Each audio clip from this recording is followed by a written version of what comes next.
इब्राहिम सुल्तान अधम को बुलक बुखारे में वही परमात्मा आए थे, उसको 100 लीलाएं करके उसको नरक से निकाला था। हम तो इस माया ने सब कुछ मान बैठे राज और पाठ को, और परमात्मा ने ये विश्व बताया आपके लिए, जो भक्ति ना करता उनके लिए। तो क्या बताया, हम सुल्तानी नानक तौरे दादू को उपदेश दिया, और जात दुलाहा भेद नहीं पाया, काशी माए कबीर हुआ। अजब नगर में ले गया हमको सतगुरु आन, और जल के बिंब अगाध गति हम सूते चादर तान। अलल पंख अनुराग है सुन मंडल रहे थीर, दास गरीब उधार दिया मुझे सतगुरु मिले कबीर। अलल पंख अनुराग है, मेरा तो जैसे अलल पक्षी का अपने माता पिता में ध्यान रहता है, ऐसे अब तो मेरा तो उस मालिक में श्रद्धा लगी हुई है, मेरा वहां ध्यान रहता है। और मुझे सतगुरु कबीर साहब मिले, वो ऊपर रहता है सतलोक में, सचखंड में रहता है।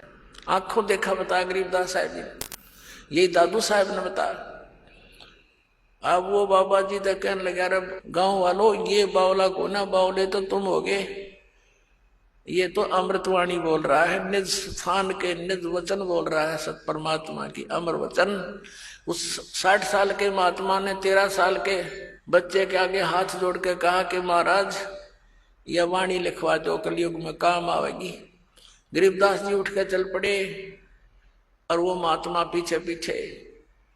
वो तो परिचित थे कि वे संत परमात्मा ना जाने किस पे कृपा कर दे और के अमृत ज्ञान दे दे, उसके पीछे पीछे महाराज लिखवा दो। तीसरे दिन गरीबदास जी ने कहा कि यदि पूरा लिखे गोपाल दास, बीच में छोड़ कर ना भागना। अगर नहीं जी मैं कति फरी हो रहा हूँ गाँव से, घर से, बाल बच्चों का विवाह हो गया, 60-61 साल की उम्र मेरी होगी, और जब तक से सारी उम्र लिखवा दो जाता साथ रहूंगा।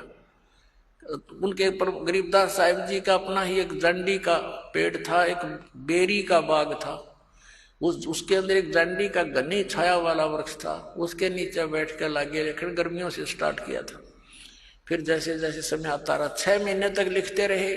गरीबदास साहब जी बोल रहे थे और दादू पंथी गोपाल दास लिख रहा था। वो अमृतवाणी, वो अमर इतिहास, वो सूक्ष्म वेद का पुनर् स्वच्छ रूप गरीबदास साहब जी के माध्यम से कबीर परमात्मा ने वो फिर से प्रकट करवाया, जो दास आपको सुनाता है। बोलो सतगुरुदेव।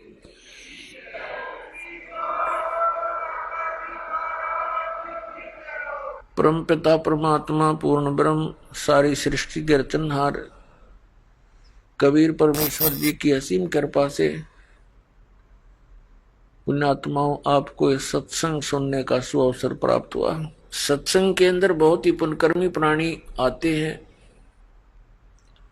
जो युगों युगों से परमात्मा प्राप्ति का प्रयत्न करते आ रहे हैं। इस परमात्मा प्राप्ति वाले अखाड़े